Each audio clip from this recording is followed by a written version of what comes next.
Hello అందరికీ నమస్తే. ఈరోజు మనం చేయబోయే స్పెషల్ ఏంటో తెలుసా? అందరికీ ఎంతో ఇష్టమైన ఎగ్ నూడిల్స్. మనం ఎప్పుడైనా పిల్లల్ని తీసుకొని బయటికి వెళ్ళినప్పుడు వాళ్ళు ఇష్టంగా తినే స్ట్రీట్ ఫుడ్ ఏంటి? ఈ నూడిల్సే కదా. సో వాళ్ళు బయట చేసే విధానమైనా యూజ్ చేసే సాసెస్ అయినా కూడా అన్హెల్దీ అని ఫీల్ అవుతూ ఉంటాం కదా. సో పిల్లలు ఎప్పుడైనా నూడిల్స్ అడిగినప్పుడు మనకైనా తినాలనిపించినప్పుడు బయటికి వెళ్ళే అవసరం లేకుండా, అన్హెల్దీ అని టెన్షన్ పడే పని లేకుండా ఈజీగా హెల్దీగా ఇంట్లోనే ఈ నూడిల్స్ని ప్రిపేర్ చేసుకోండి. చాలా టేస్టీగా ఉంటాయి.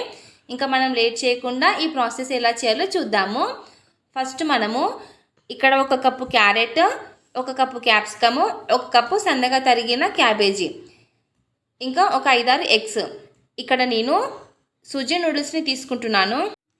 ఫస్ట్ మనము నూడిల్స్ని కుక్ చేసుకుందాము. దానికోసం నూడిల్స్ కుక్ అవ్వడానికి సరిపడా వాటర్ని ఒక గిన్నెలో వేసుకొని వాటిని ఒక 5 మినిట్స్ పాటు వేడి చేసుకోండి.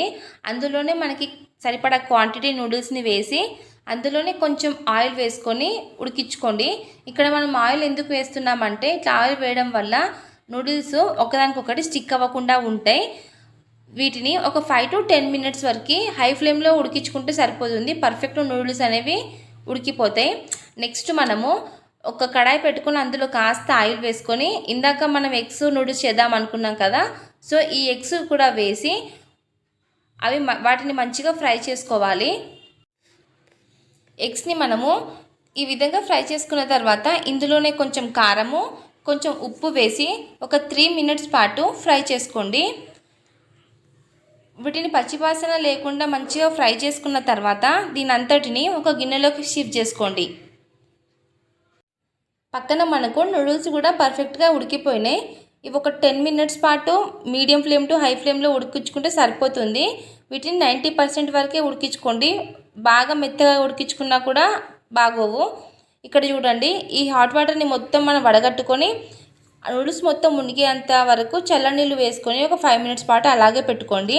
ఒక 5 మినిట్స్ తర్వాత ఈ చల్లనీళ్ళని కూడా వడగట్టుకొని నూడిల్స్ని ఒక 5 మినిట్స్ పాటు గాలికి ఆరనివ్వండి.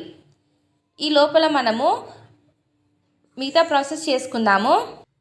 ఇందాక మనం ఎగ్స్ ఫ్రై చేసుకున్న కడాయిలోనే కొంచెం ఆయిల్ వేసుకొని సన్నగా తరిగిన 1 కప్పు క్యారెట్, అలాగే సన్నగా కట్ చేసుకున్న 1 కప్పు క్యాప్సికము, ఇంకా సన్నగా కట్ చేసుకున్న క్యాబేజీ కూడా వేసి వీటన్నిటిని ఒక 50% మాత్రమే కుక్ చేసుకోండి. ఇలా చూపిస్తున్నట్టుగా ఒక 50% ఇదంతా కుక్ అయిన తర్వాత ఇందులోనే కొంచెం అల్లం వెల్లుల్లి పేస్ట్, ఇందాక మనం ఫ్రై చేసుకున్న ఎగ్స్ కూడా వేసి వీటన్నిటిని బాగా కలుపుకొని ఒక 2 మినిట్స్ పాటు ఫ్రై చేసుకోండి మీడియం ఫ్లేమ్ పెట్టుకొని.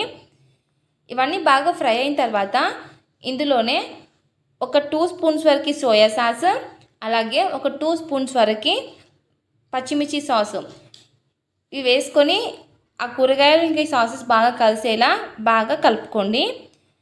ఇందులోనే 1 స్పూన్ కారపొడి, అలాగే రుచికి సరిపడా ఉప్పు, అలాగే 1 స్పూను గరం మసాలా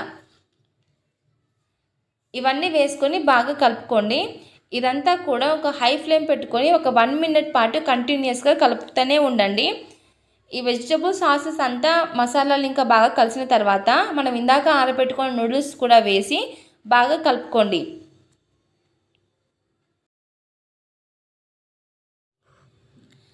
ఈ విధంగా నూడిల్స్ని బాగా కలుపుకున్న తర్వాత లాస్ట్లో కొంచెం కొత్తిమీర వేసుకొని స్టవ్ ఆఫ్ చేసేయండి. మనకి పర్ఫెక్ట్ నూడిల్స్ అనేవి రెడీ అయిపోయినాయి. లాస్ట్లో కొంచెం ఆనియన్స్ ఇంకా లెమన్ యాడ్ చేసుకొని తింటే మనకి బయట దొరికే నూడిల్స్ కంటే కూడా చాలా టేస్టీగా ఉంటాయి. ఇక్కడ మనము వెజిటబుల్స్ ఇంకా ఎగ్స్, ఇక్కడ మనము మెయిన్ పాయింట్ ఏంటంటే సూజీ నూడిల్స్ యూస్ చేస్తున్నాం కాబట్టి చాలా హెల్దీ. పిల్లలకైనా టెన్షన్ లేకుండా పెట్టేయచ్చు. మనం ఈ ప్రాసెస్లో మనం నూడిల్స్లో వెజిటబుల్స్ యూస్ చేస్తున్నాం కాబట్టి పిల్లలు కూడా నో చెప్పకుండా వెజిటబుల్స్ని కూడా మొత్తం తినేస్తారు. ఈ ప్రాసెస్లో మీరు నూడిల్స్ని ఒక్కసారి ఇంట్లో చేసి చూడండి. చాలా అంటే చాలా టేస్టీగా ఉంటాయి. ఏదైనా కూడా మనం చేసే విధానము ఇంకా మనం యూజ్ చేసే ఇంగ్రీడియంట్స్ పైనే ఇది హెల్దీనా అన్హెల్దీనా అని డిపెండ్ అయి ఉంటుంది. ఈ వీడియో కనుక మీకు నచ్చినట్లయితే లైక్ చేయండి, షేర్ చేయండి. మరిన్ని వీడియోస్ కోసం సబ్స్క్రైబ్ చేయండి.